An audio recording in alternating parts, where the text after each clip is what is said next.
All right, time for something heavy outside our Beacon Hill studio, joined by Cosmo Macero, a man who has asked for clothes that actually fit him for Christmas, withering away as we speak. I love it. Peter Kadgis, a man who has asked for tobacco to smoke, but you can't do it in the Boston Common, Peter. Public park, sorry. Watch me. Let's start with this, fellas. Obama, the president, going to have a press conference at 2:30 today, apparently to gloat about the fact that their website hit that November 30th deadline, and it seems to be running a little bit better than it was before. Has Obamacare weathered the storm, Cosmo? I'm not sure it's time for gloating, and the fact that they're just meeting that one expectation is not exactly something to celebrate.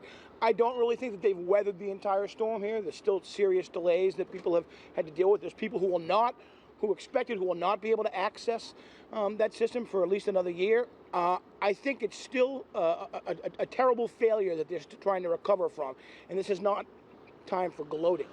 Well, gloating was VB's word. I would tap into the sentiment, though. Obamacare is on the road to recovery. It has not recovered yet. I think the sign that it has recovered will be when the private insurance companies, which have amassed pools of money to advertise it, when they go on the air and onto newspapers, then you'll know it's been recovered. It's still a symbol of absolute bureaucratic failure, and I think it will be for a long time. Although, let's not forget, this was a system designed by a private contractor. Indeed, Well, absolutely. I think you're right. It's on the road to recovery, Peter. I just don't think people are going to believe how sickly it is when it's healthy. That's the ultimate lesson here. But the silence from the Republicans this week has been deafening on this. Well, I'll tell you, they've got to come up with a new line of attack. I mean, I've gone online twice. Once during the debacle and you couldn't get on, and I did over the Thanksgiving weekend, and I got all the way up to pressing the button. One of the questions that remains, and I think the Washington Post raised this question today, is will all of this information be saved? There are some estimates that say up to a third of it will be lost. But look, the real measure of this is going to come in the spring and summer. That's when we'll know it'll work, and that's on the eve of the congressional the Post elections. says a third of the people that have actually signed up aren't going to get what they think they're getting, too, and that's going to be a problem. But I think they've weathered it.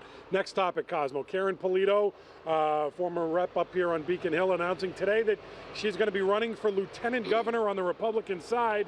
Not Charlie Baker's pick. Charlie says she's a fine candidate, but she is running for lieutenant governor. I think she's established a profile up here in Beacon Hill, which is impressive to some degree.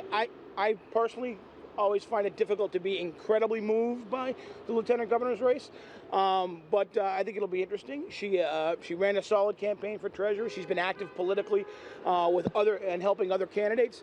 But as far as I'm concerned, it's still early for that, just because it's lieutenant governor. So is Charlie not picking a running mate, Peter, based on this? You know, I honestly don't know. He could be pulling a Menino. In other words, when the mayor encouraged people to run for mayor but didn't back them, this could be a sign that he'd be fine with her, but he's not yet ready to embrace her. I mean, I think she would be a feint to the right wing, a positive one, to the right wing of the party.